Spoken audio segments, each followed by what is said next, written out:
The ICU was quieter than Kelly Ripa expected. Not silent. Machines hummed, monitors pulsed, and footsteps whispered beyond glass walls, but the kind of quiet that presses against the chest.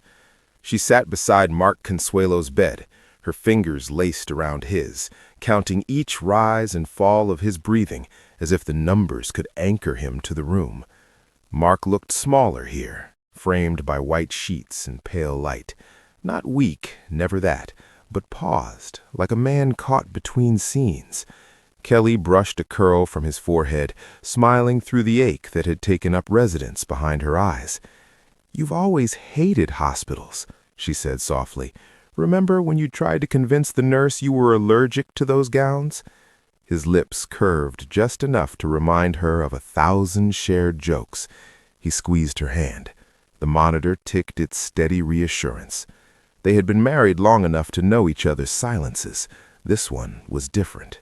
It carried a weight, a gathering of words Mark had been saving.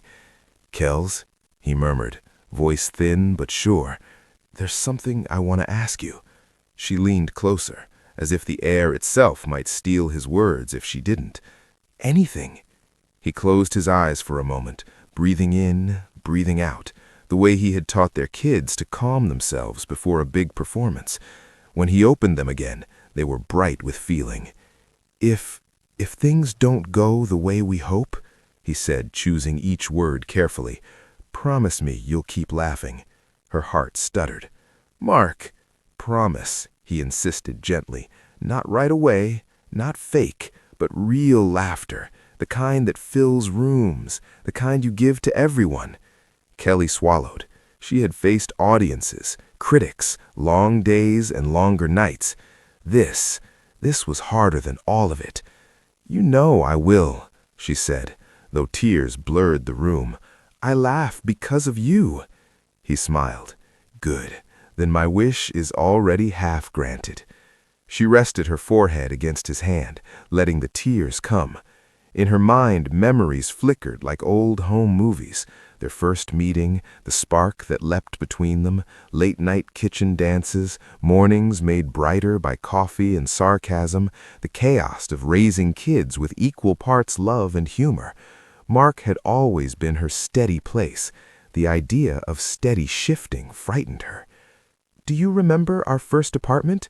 she asked, hoping to keep him tethered to now by reminding him of then. "The one with the singing pipes?" he said, a hint of laughter rasping out. "You said it was haunted." "It was, by bad plumbing." They shared a quiet smile. The nurse adjusted a monitor, offered a reassuring nod, and slipped away. Mark's fingers tightened. "There's more," he said. "I want you to live loudly, travel, say yes to things that scare you, and when you tell our stories, tell them like we're still in the room." Kelly nodded, tears spilling freely now.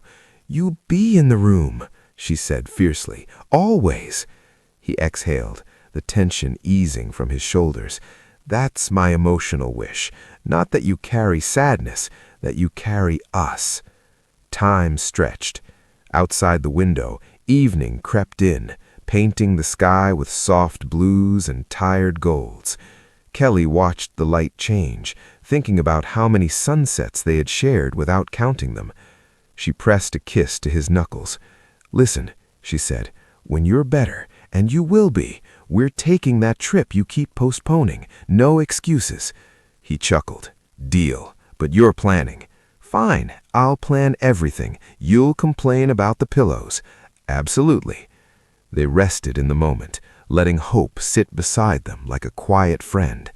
The ICU didn't feel as cold now. It felt like a waiting room for courage. As night settled, Mark drifted into sleep, his breathing even. Kelly stayed, watching over him, her heart heavy but held together by promise. She understood his wish not as goodbye, but as a reminder. Love doesn't end at fear. It expands through it. She wiped her eyes, straightened her shoulders, and whispered into the soft hum of machines. "I'll keep laughing, Mark, for us." And in that quiet room, surrounded by beeping hope and shared history, She believed, with everything she had, that laughter would find its way back, carrying them both forward.